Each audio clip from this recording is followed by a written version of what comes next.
Okay, so thank you again for this opportunity. Good afternoon. I have a long history of cooperation with UN Habitat and others who are here. I'm going to present a development initiative. This is an ILO project with partners in Mozambique. For those who are not familiar with the ILO, it is one of the agencies of the United Nations, and its focus is on livelihoods, employment, and income generation. So that's the end goal. There are two types of projects, let's say related to COVID-19. One is that when after the pandemic started, many different agencies started to design projects to address the pandemic. The second type is the initiatives which were already ongoing. And so they had to have changes, to make changes so that they could continue. What I'm going to present is in the second type. So this is an initiative on horticulture and catering value chain in Mozambique using a systemic approach. It was already ongoing when the pandemic started. So we had to make a lot of changes and a lot of efforts to keep it going. So it's an ongoing project in times of COVID. So my presentation is really grounded on what is happening now, more than let's say a conceptual approach, although of course I'm going also to talk about concepts. Let's see, yes, the second slide, for some reason I can't, yes, okay, so now, yes, it's better now. The second slide is just the names of the colleagues to give credit to. These are the people in the main ILO team working in the initiative. Of course, there are many others and many partners. And basically, it is a project, as I mentioned, that it is well, I mentioned the value chain. The idea is to link local rural production with to local urban consumption in two small settlements that to start with. Later on, we're going to go to other settlements as well. We are using a systemic approach that, well, it's going too far, too fast. We are using a systemic approach that we call it market system development. Basically, it involves facilitating change that improves the way that markets work for the poor, rather than directly deliver solutions. But I'm not going to enter into the detail. Before talking about COVID, I have to explain a little bit the projects to you. So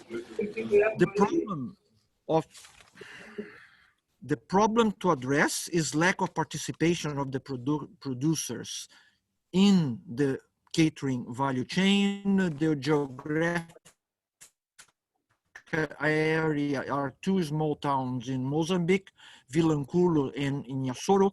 The objectives are those which are shown in the slide. Improve access to catering market for local producers, more than half women, and increase their income, create new jobs, and supply-demand linkage in the same territory, and strengthen these linkage and strengthen the local economy. This slide shows the issues which relate to the program of UN Habitat. So to make the linkage with what UN Habitat is interested in, improving urban-rural linkages, territorial economic development and employment, environmental sensitivity, and empowering people and communities. So the project deals with all these issues.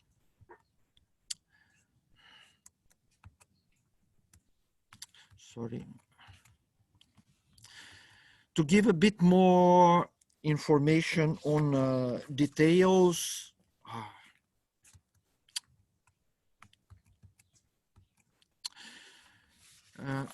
we have the stakeholders or the producers trained in small business associations so they can become small business associations.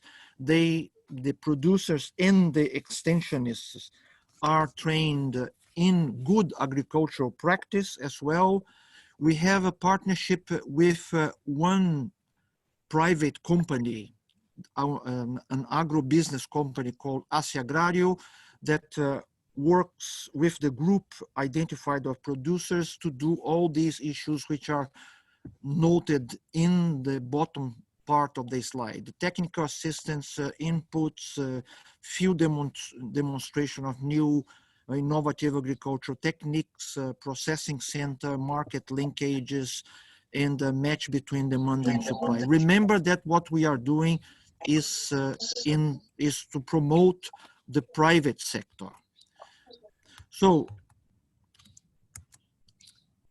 we continue now, and the idea for the future is to continue to provide technical support to Agrarios to achieve the objectives via Agrarios. We give support to Agrarios and via Agrarios support to the producers, support jobs fairs in Inhambane and Vilanculos, and then we also plan to expand the model to other areas of the province and other provinces.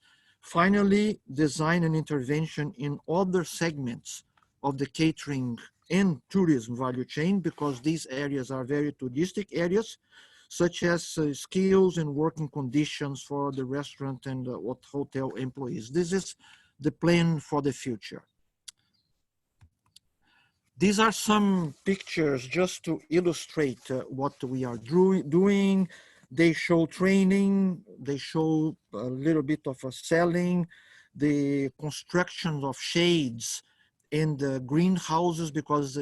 very very hot and dry area. And by the way, even the construction of the shades and the greenhouse are doing with local materials and also providing employment for the local people.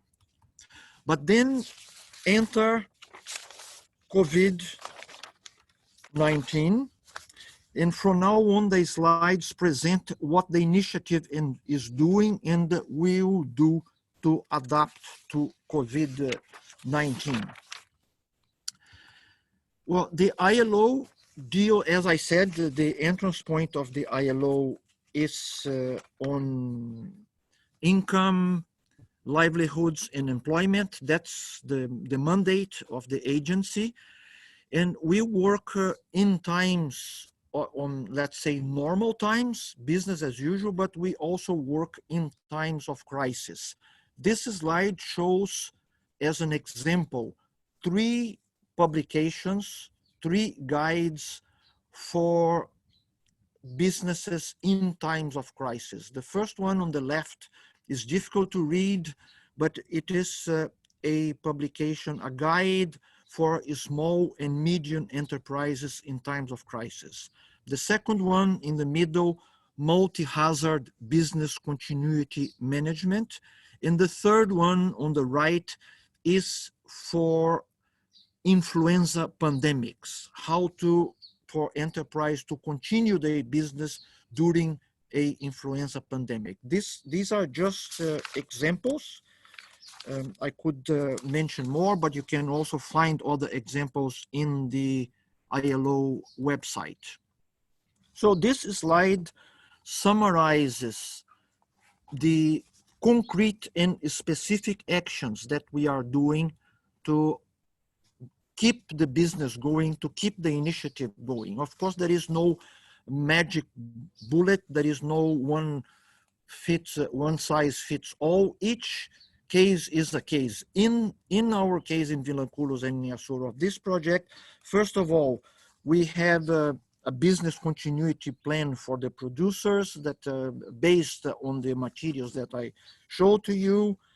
The business are already going, and our idea was to expand the business, but it's difficult to expand now, but at least we managed them to keep going. We also did a partnership with a financial institution of the government financial institution called GAPI, and they will provide emergency and short-term equipment for the greenhouses and shadows as well, on a demand basis to help the continuity. The second point is, I'm sure that it's being done in many other cases, is that, well, we had a lot of training for the producers, and now we have online training.